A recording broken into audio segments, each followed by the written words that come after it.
Hey y'all, so today we're going to make something fun. We're going to use our new wine knot transfer. I am doing a series of 2 different things that I'm going to hang up in my bar in the basement when it's finished. One is a really cute mixed drink sign, so stay tuned for that tomorrow. But today we're going to do our wine knot. So let me go ahead and move my camera down here so you can see what we're doing. We're using a fun light board here. This is just a wooden board that I've stained and waxed. Now we're going to do wine knot. This is going to be 2 different transfers. So I'm just going to pull it out of the little envelope that we have here, set it aside, and I'm going to cut this. There are 2 parts. The cool thing about this transfer is that you can easily line up the bottle because we have 2 little marks here and they're on both pieces. So after I do this, I can line those up as well and then erase those when we're all done. So we're gonna write back on the back of these carrier sheets. This is gonna be the bottle. I'm just gonna label them. The next one is I'm gonna call it the label. Okay, so we know which one is which. And I'm gonna pull the actual transfer off.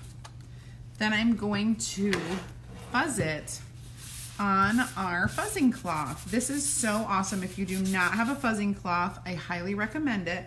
It is a double-sided cloth, fuzzing on one side, and then the inside is a board cleaner, or the board microfiber cloth, so that you can kind of clean your board before you get, or so that it doesn't get any lint on it at all. Okay, so I'm gonna kind of center this. Now you can eyeball it like I just did, or you can use your ruler. And to be honest, I'm not too worried about it, but let's just check it out just in case. Of course I got, let's see. Okay, so it looks like I could 2, 3, 4, 5.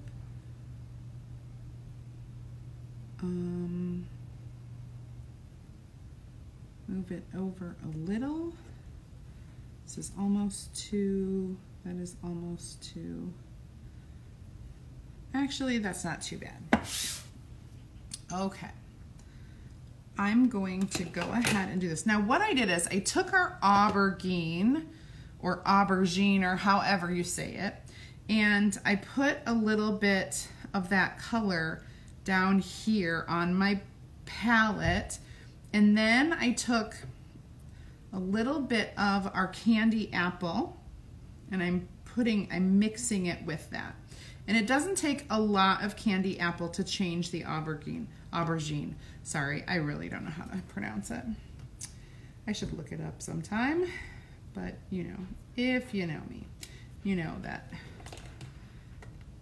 Okay, and then we just kind of mix this up. I do not want to have a little stain on my desk. The red will come up. There we go. Okay. So now let's keep mixing this. So you have to kind of like you're mixing paint. You can see I'm making red wine PS. Just in case you were wondering. Clearly that's obvious now that I say it, but I want that red wine color. Now that I have a really great red wine color, I'm just going to kind of put it out here. Use this nice thick size squeegee and really get that coverage. Okay, and that's about it. I am not going to save this for anything else because it's not matching. If I wanted to save it, I absolutely could. I'm going to throw this into my water bath to get that cooking.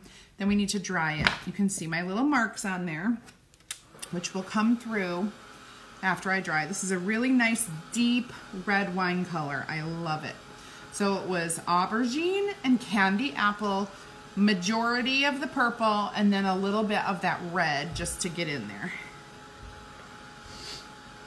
Just to get in there a little bit. Okay, a little bit longer on the drying. And then we'll see if we can zoom in here.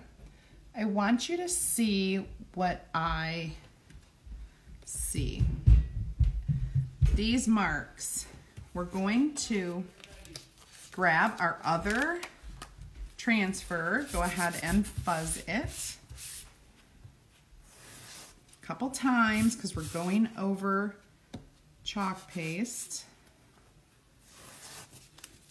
Okay. And then I want to line up the little target. You can kind of see the target through there. And I just want to make sure I've got it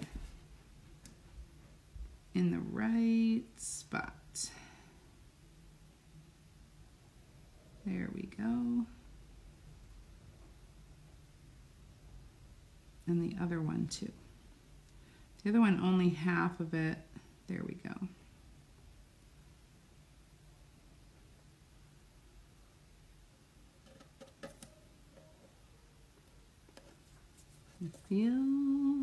Can you feel my pain? Trying to, there we go.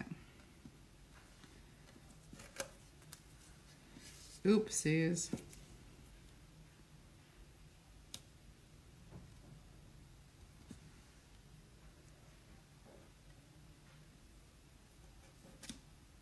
Okay.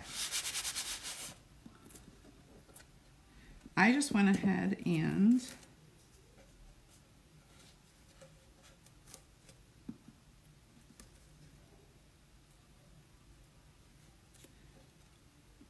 did it like this because I kind of feel like it wasn't quite right.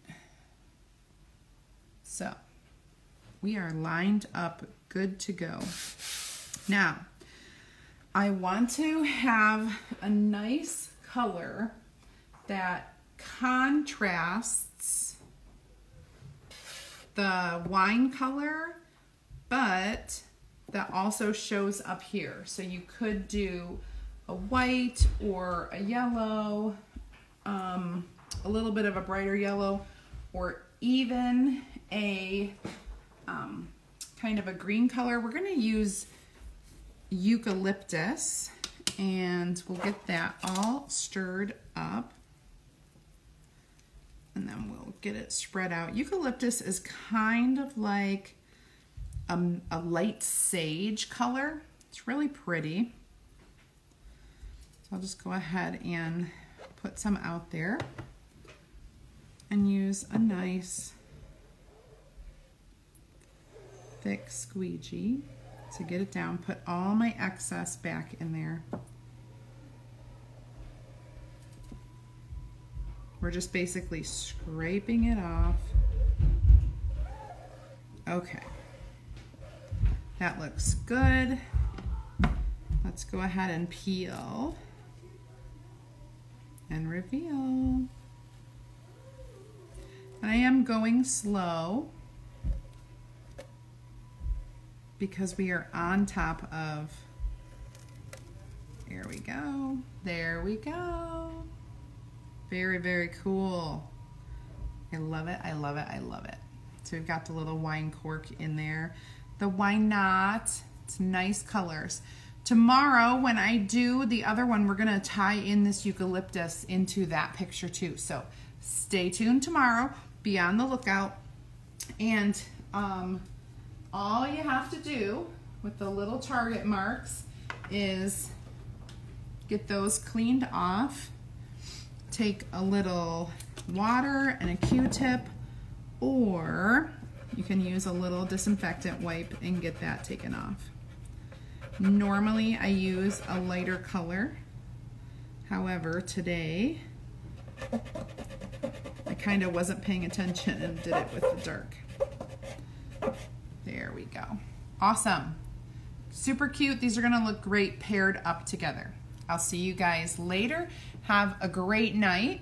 Again, if you are interested in looking into becoming a designer, go ahead and type join in the comments, because I will give you a link to my opportunity group where you can hear me do a little presentation. I record it live on Mondays, and then it's there for you to watch anytime. No pressure, easy, just listen and watch. If you are a customer and you are not in my VIP Chalk Nation group, you're gonna wanna get in there. So type the words add me into the comments, and when you do that, I'll give you a link, and then you can request to join to that group. Awesome. Have an amazing rest of your day, and I will see you tomorrow. Bye, guys.